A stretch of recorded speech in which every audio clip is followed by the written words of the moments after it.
Confesso aos irmãos que o assunto que eu agora vou trazer, ele é um tanto constrangedor, porque nas muitas igrejas em que eu ministro, as equipes de louvor são chamadas de levitas.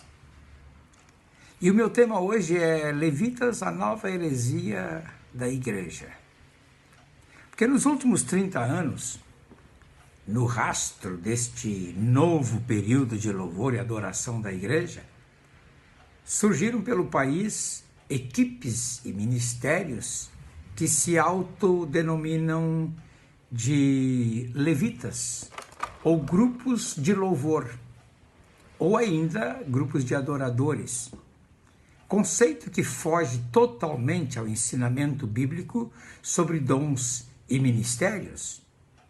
Esta ideia de que os que compõem o grupo de louvor são os levitas, ou mesmo aqueles que cantam solos são levitas, ou aquele que toca instrumento musical é um levita, traz implicações teológicas seríssimas, pois implica afirmar que os irmãos que estão sentados na nave do templo ou do salão e atendem os cultos são o povo, e os músicos e pastores, sacerdotes.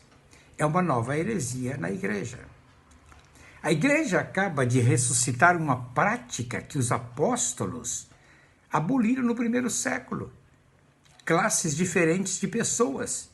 Neste caso, duas classes na igreja, o clero e o laicato. Essa divisão sacerdotal do Antigo Testamento não encontrou lugar na igreja do Novo Testamento. Clero e leigo são palavras usadas no meio cristão para diferenciar os pastores que trabalham na igreja do crente comum, e no ramo secular para identificar os que sabem do que nada sabem. Comparado a um médico, o pedreiro é um leigo, e comparado a um pedreiro, o médico é um leigo.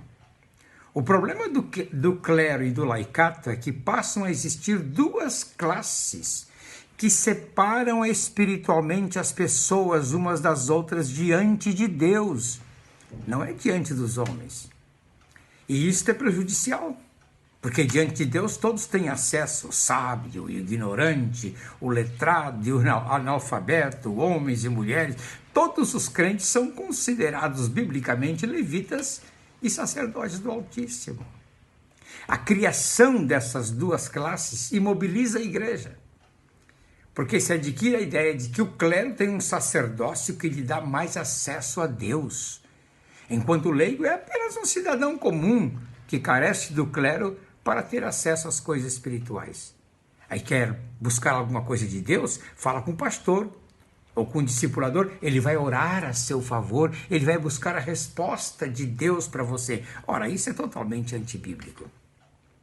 O problema do clero é que ele elimina o trabalho do povo, ou coloca os crentes numa classe social e espiritual abaixo dos sacerdotes. E mais, o clero atribui a si o direito de perdoar pecados, de distribuir a ceia, de orar pelos enfermos, ministrar o batismo. Bom, nesse sentido, até muitas denominações pentecostais se clericalizaram, admitam ou não. Já ouvi pastores pentecostais afirmarem publicamente que nós, como sacerdotes do Altíssimo... Ora, gente, por favor, todos somos sacerdotes diante de Deus. O surgimento dos levitas músicos acentuou mais ainda essa diferença. Por que então suplicar aos irmãos que adorem a Deus se adorar é serviço dos levitas? Por que solicitar que louvem a Deus se esta é uma tarefa sacerdotal? Estou usando de perguntas irônicas, propositadamente, para acentuar a desgraça que vem se abatendo sobre a igreja. O clero, essa diferença entre povo e líderes, entre levitas, sacerdotes e o povo que cultua a Deus, deixa uma aparência bonita de liturgia na igreja, com os chamados levitas ocupando o lugar que em algumas igrejas era do coral, e deixa o culto com uma vestimenta romântica e espiritual, em que uma classe mais espiritual e melhor preparada comanda os assuntos espirituais da terra. mas elimina o que é de mais precioso para Deus, seu povo e a comunicação com Ele. Não há dúvidas, no entanto, de que a ideia de duas classes de pessoas foi forjada nos últimos tempos nos laboratórios humanísticos de Satanás para imobilizar a igreja em sua tarefa global no mundo. Porque esses é que tem que fazer, esses não fazem. E esta classe de levitas se encaixa no que estou afirmando. Este ensino de que há dois tipos de pessoas que servem a Deus, uma formada pelo clero e outra formada por leigos, tem atrofiado a igreja do Senhor. Não apenas a imobiliza, é um sistema, um sofisma ou mentira de Satanás com aparência de verdade. Há perguntas sinceras que devem ser respondidas com sinceridade.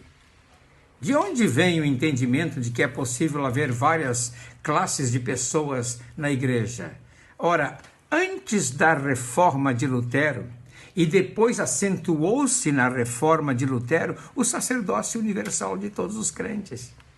E é interessante como o sacerdócio universal de todos os crentes foi sendo jogado para escanteio nas igrejas pentecostais, em que agora temos os sacerdotes e temos os levitas.